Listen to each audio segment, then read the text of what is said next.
Hey everyone, welcome to Birth Podcast. I'm Ash. I'm thrilled to introduce you to Nikki today. She went from working on expensive boats to a yoga teacher training where she discovered the Eastern tradition, or description rather, of the body's chakras.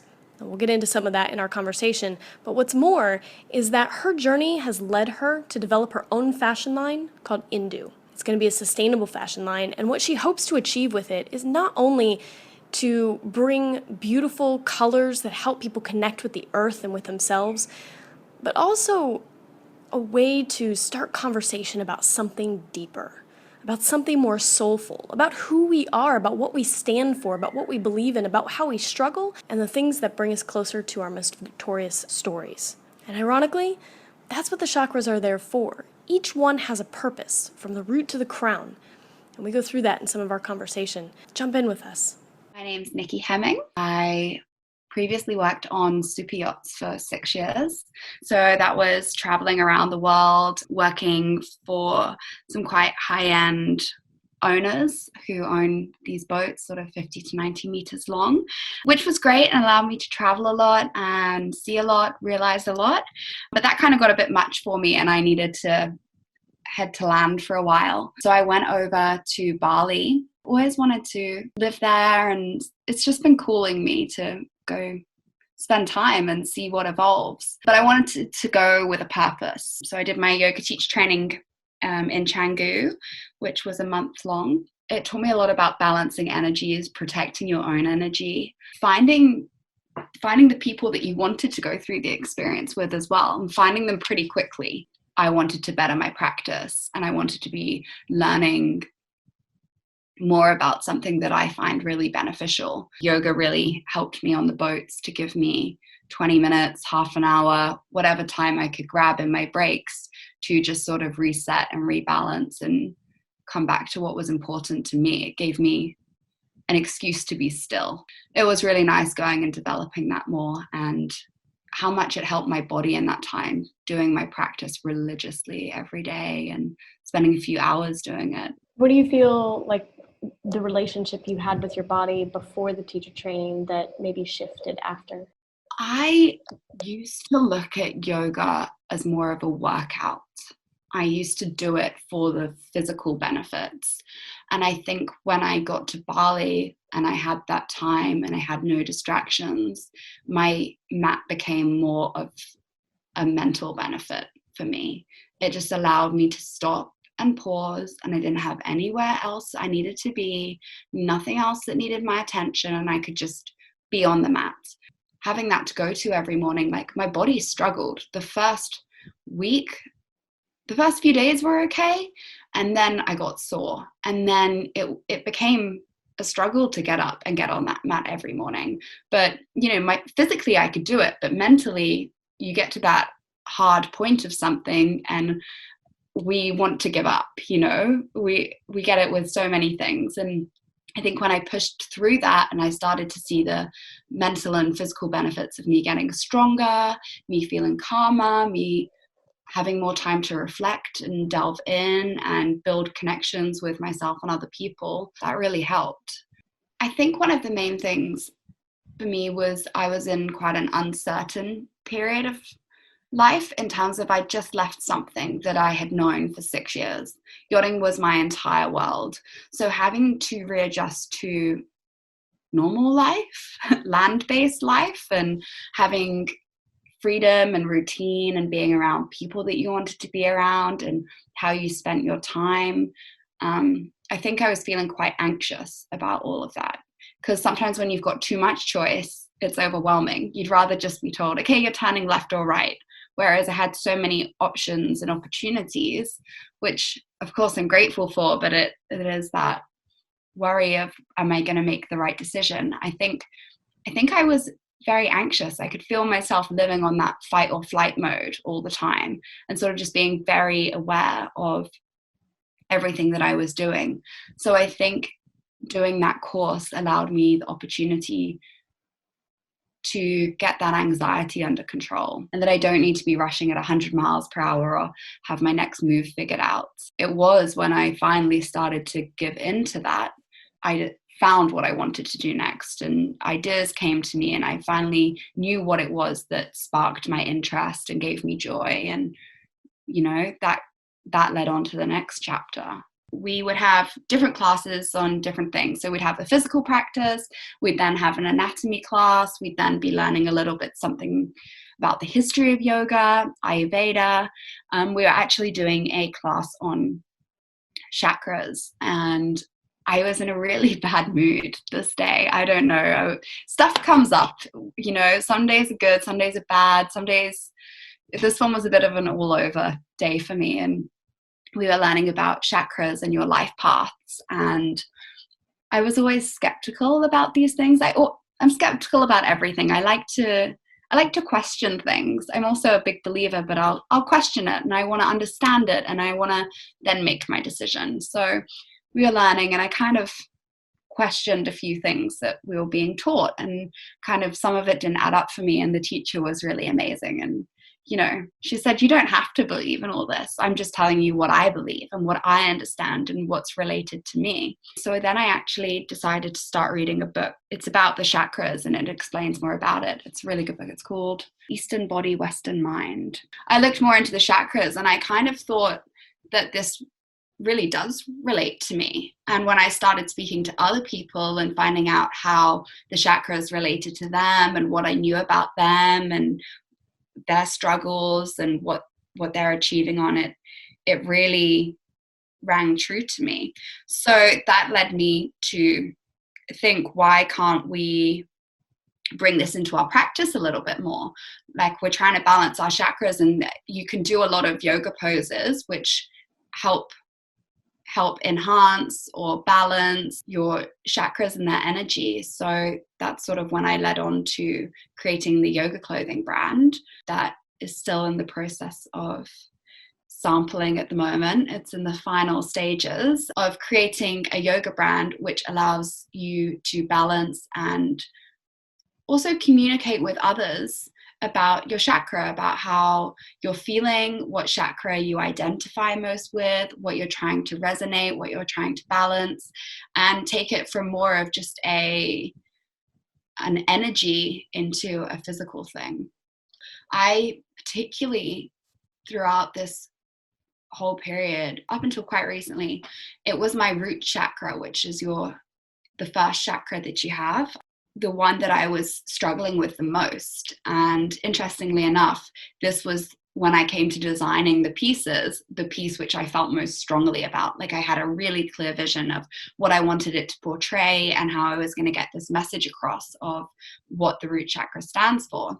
And the root chakra is all about having your place, having your I am here, I'm worthy, feeling grounded, feeling connected to where you are, that you've just got your spot, that you deserve to be here. So I think I was particularly struggling with that throughout the process, and I could tell that it was my root chakra which was severely unbalanced, that I was feeling this so unattached to everywhere. I haven't lived at home for a while, and then I've been moving around on the boat, and now I've just got to Bali and I'm in a new place. And even when we get on an airplane, okay, we get on from home and we leave and we go, and you're on holiday, you're going somewhere really nice, and you get there and you can't help but feel a little bit jittery. You're a bit all over the place. You kind of need a minute just when you get off, okay, I'm here, and re-ground yourself to where you are, because you've physically been ungrounded. You've gone up. So that one really rang strong for me. That's the root chakra. Then you have your sacral, and all the chakras are different colors as well. So they go from the colors of the rainbow. The root's red, and then it goes on up to the crown, which is, the purple. And so then you've got your sacral and your solar plexus, which is the yellow one. And your solar plexus is very much about your drive and your empowerment, your creativity. Your heart chakra, about your love and your openness, and that's self-love, that's love for others, for yourself. Your throat chakra is blue, and that's about your voice and being heard and speaking your truth. Your third eye is all about your intuition. You're looking inwards and outwards in your understanding of the world and of yourself. And your seventh chakra is your crown, and that is your connection to the universe and to your higher understanding of all that there is, basically, and your spirituality. And there are further chakras that go outside your body, your eighth and your ninth, and the higher you go. I think once you sit down and you understand it and you look into it more and you're honest and open with yourself and put down those barriers of being like, oh, that doesn't make sense, that's not true. Once you open yourself up and you're really willing to look inside, I think you can find how they relate to you. I think we can all connect, and we all want answers and to better ourselves. So there are elements of like consciousness for which we and how we relate to ourselves and to the world. And you know, I certainly find that sometimes in my meditative spaces, if I feel like I'm seeing a lot of one color lately, it's usually because there's something that I could probably associate with whatever chakra that is, right? For which maybe it needs some work, or maybe it needs healed, or maybe I'm resonating, or maybe I'm feeling inspired in that space. Whatever, I mean, I listen to my body, I listen to the emotion, certainly, but a lot of times there's something that's highlighted for me. They usually tell you something about your body, about something that's going on with you. I had an experience some time ago where I went for a cupping session. Mm-hmm. And with the cupping, the darker the circle, the more tension there is in that area. And when I sat up and I was kind of looking in the mirror, and the practitioner, her name was Grace, which I don't think was an accident in any way, but we were looking at my back, and she kind of put her fingers gently on a particular dark circle that was down toward the middle of my back a little bit, and she goes, "This one here is associated with your heart." Wow. And when she left the room, I started to cry because I was dealing with some heart stuff in myself at that point in time, and I knew that. But it was a really, really dark circle, and it was showing that there was a lot of tension there.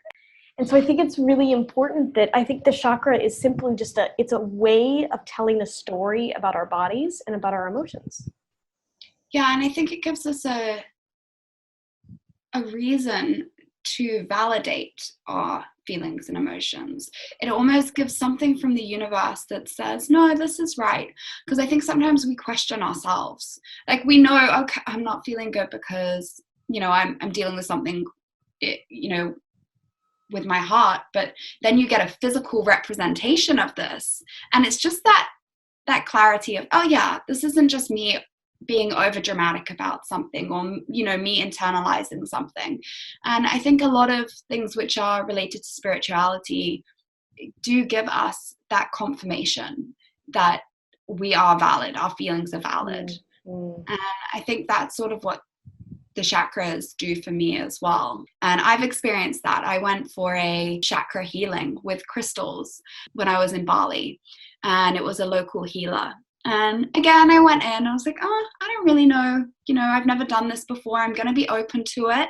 I'm always open to learn more about myself and, you know, the ways of others. And so we did this ceremony, and I laid down, and this lady put down all of these crystals on different parts of my bodies. So the crystals also related to the chakras, you know, with the colors and their representations. So I was covered in crystals, laying down, eyes closed, and she starts chanting in Bahasa and dinging a bell. And I'm like, oh, I don't really know what's going on.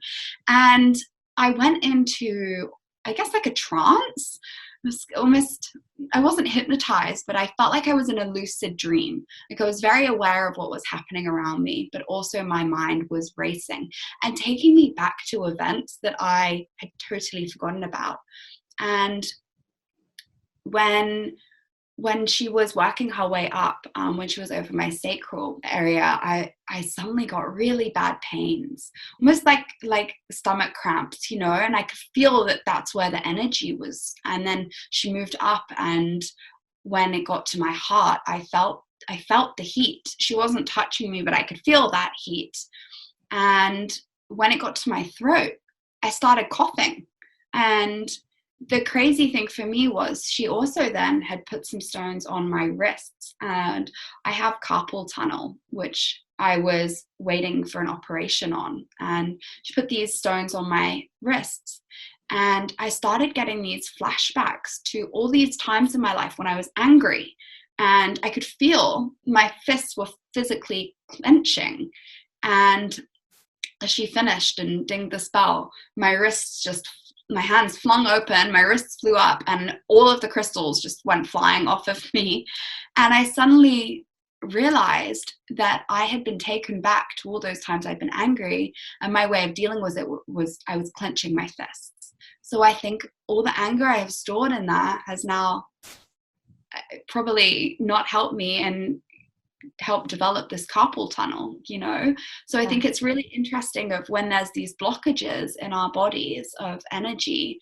I mean, emotion is energy in motion. So we've got these blockages, and the more we can do to become aware of where we're storing them and how we can release them and letting go and coming to terms with this, I think it can only benefit us. I think it's really important that we understand the expressions of our body, our stories that our body's telling us to pay attention, so that we can not just, heal those things, but that our awareness knows how to respond when they come up in us, and how to grieve those things. And so I think that the chakra lessons or the chakra teachings are able to sort of help give us like a handle to grab on, so that we can understand on some sort of conscious or cellular level what we're feeling, thinking, moving through, and how we relate to ourselves in the world.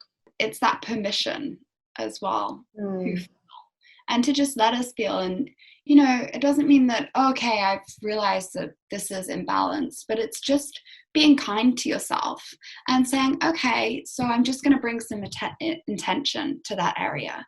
If it's your heart chakra and you can feel your heart's a little bit damaged, just bringing some love and some kindness into that, whether it's self-love and lighting a candle or doing a yoga practice, which is opening up that area and letting you work through that blockage and not shutting yourself down. So then you've taken these concepts and you have decided to put them into a fashion design. You've got several designs that you're working through with each color that it's represented. Talk to me a little bit about sort of the process of developing each one of these outfits, so that when people wear them, they are expressing something within themselves around these ideas. So obviously there's more than the 7 chakras, but we've focused on the main 7 to start off with for the first collection. And they have all been designed with intention. We understand the chakras. We've looked into them. We've studied them. We practice with them.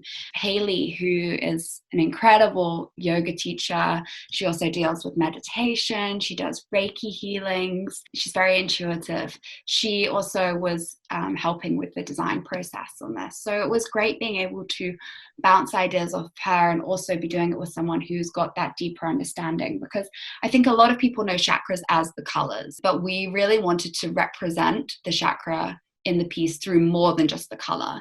So everything's been thought about how we can open up the area where the chakra is, how we can give its message through the pieces.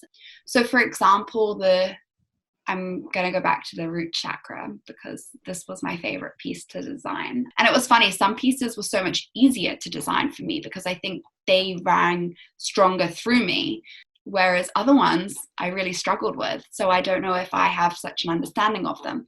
But the root chakra, like I said, it's about being grounded, feeling earthed. So I really wanted to give the sense of being standing tall, having a connection to the ground beneath us, almost like a big redwood. I wanted us to feel rooted.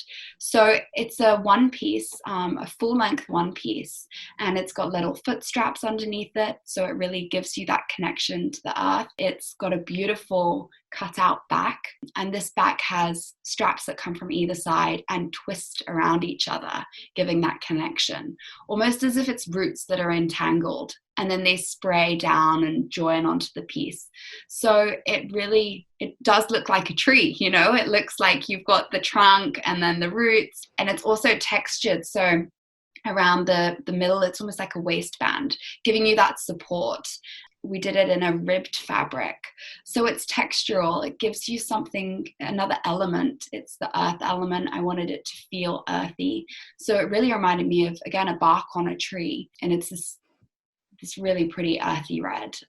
All of the pieces aren't these bright colors that you often associate with the chakras, which I appreciate people see and that's what they relate to. But for me, it was I wanted it to be more subtle, to be more everyday, to blend into its environment.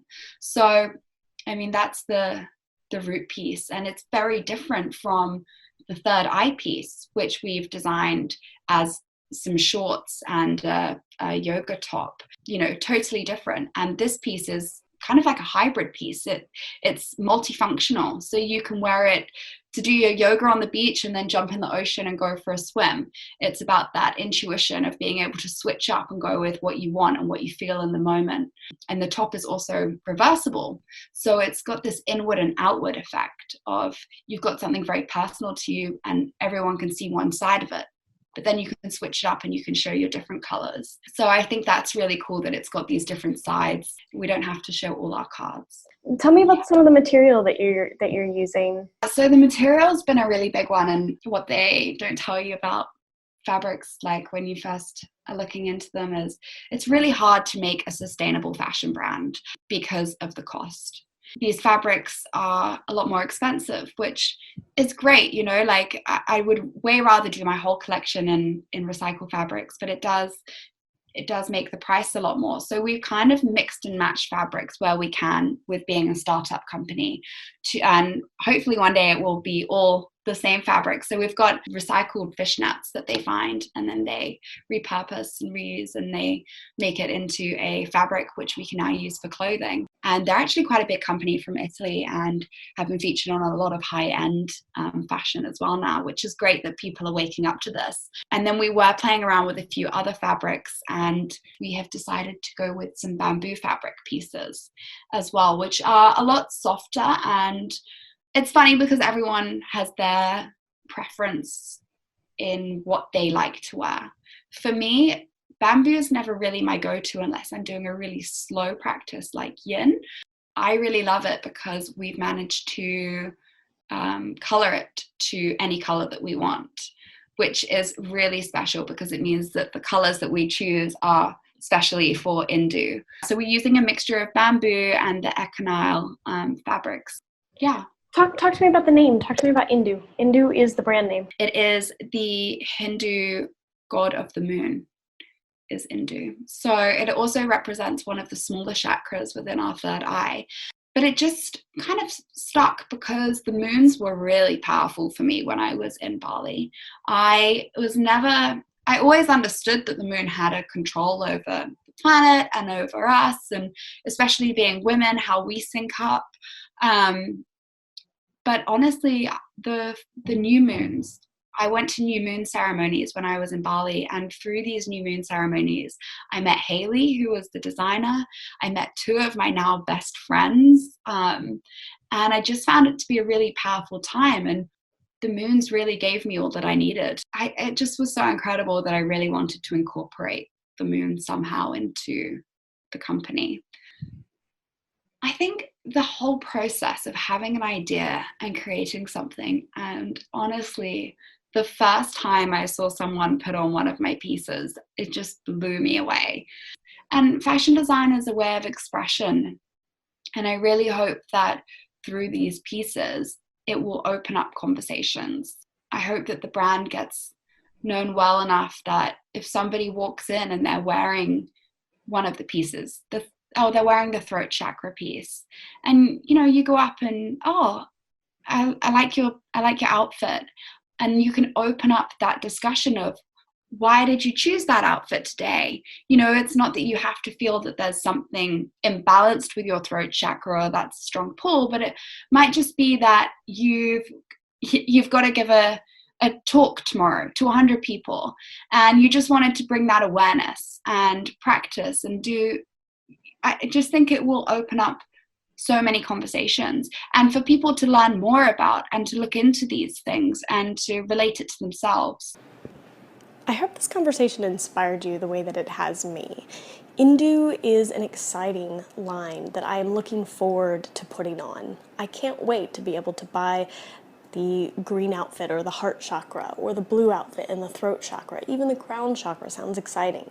If you want to follow Nikki's Instagram or want to be able to keep tabs on when her line is coming out and the journey that she's on, not only developing it, but the journey that she's on to make sure that this is a product that not only can be sustainable for you, but that can be part of your identity. I'll put her Instagram as well as her other links in the notes section for you to check out. Thank you for being with us today. Thank you for listening. May you live and move and have your being. Cheers.